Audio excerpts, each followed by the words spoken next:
اعوذ باللہ من الشیطان الرجیم بسم اللہ الرحمن الرحیم۔ ڈیلی قرآن کلاس میں آپ سب کو خوش آمدید۔ سورۃ البقرہ دوسرا پارہ آیت نمبر 200 سے ہم اپنے سبق کا آغاز کر رہے ہیں۔ پہلے لفظی و با محاورہ ترجمہ اور اس کے بعد تفسیر۔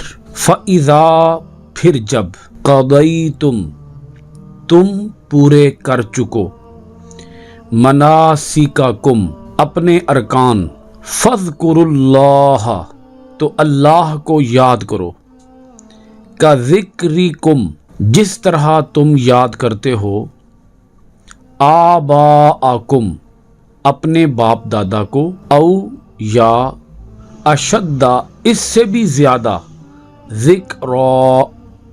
ذکر کرو فمن پس سے الناس لوگ من جو یقولو کہتے ہیں ربنا اے ہمارے رب آتنا ہمیں عطا کر ہمیں دے دے فی میں الدنیا دنیا وما اور نہیں لہو اس کے لیے فی میں الآخرتی آخرت من خلاق کوئی حصہ۔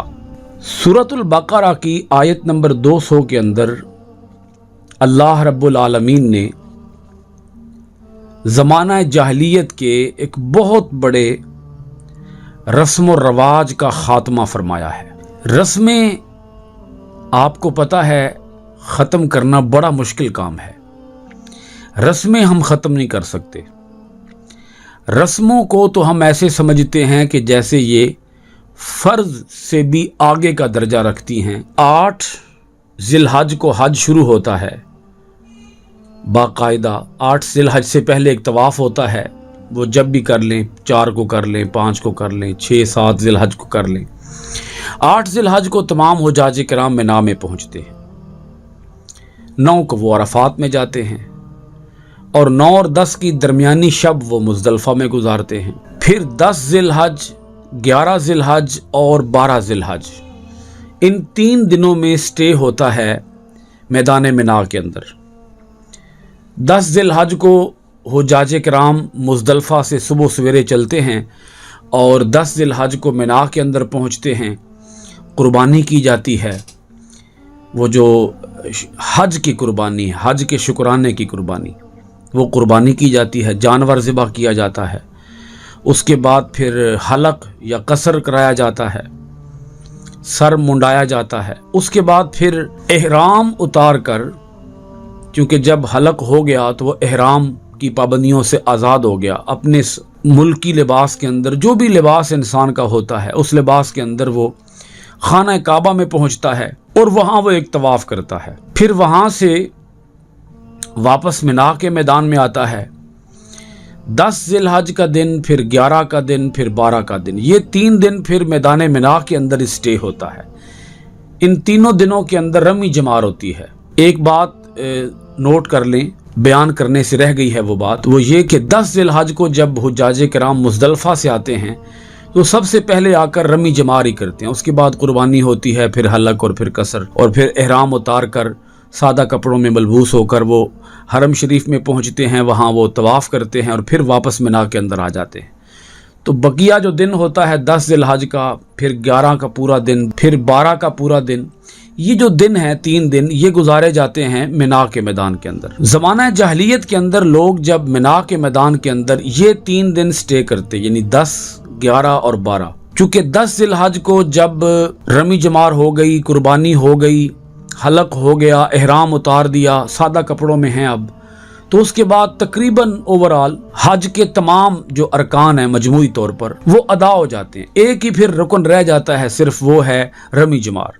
11 کو رمی کرنی ہے، 12 کو رمی کرنی ہے، اس کے علاوہ اور تو کوئی کام نہیں ہے۔ تو یہ دن آپ سمجھ لیں، 11 کا دن، 12 کا دن، یہ وہاں حجاج کرام کو کوئی خاص کام نہیں ہوتا سوائے وہ رمی جمار کرنے کے۔